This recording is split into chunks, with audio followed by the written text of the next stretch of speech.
When I first met you, if you'd have told me you would have been doing something like this, I'd have said, I don't know, Krista, that don't seem like it's you because you seem very reserved. You seem very quiet. Yeah.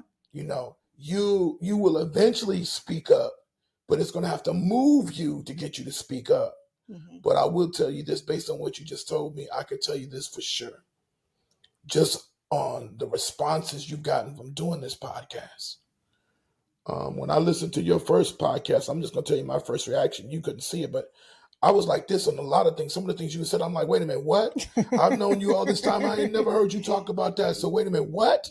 That's your... And then when you had your movement that you were doing with the girls, I'm like, Crystal, I didn't know that about you. But you know what? That's one thing that we need to understand, and that's going to be the benefit to your podcast, even with the other people you plan on bringing on. We need to understand that some of the things that the painful situations we've been through in life, yeah, we have our appointment of pain. Mm-hmm. Just no get around that. But a lot of times, even with your Bible, and you see people's story, their stories are meant to help people that's going to go through what you're going through. That some people fall off from those challenges and those painful situations.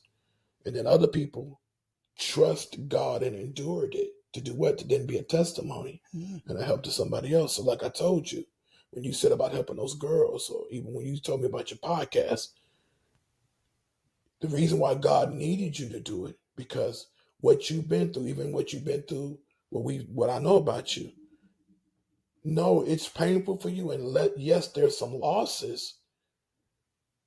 But even with that, God can still make something out of that.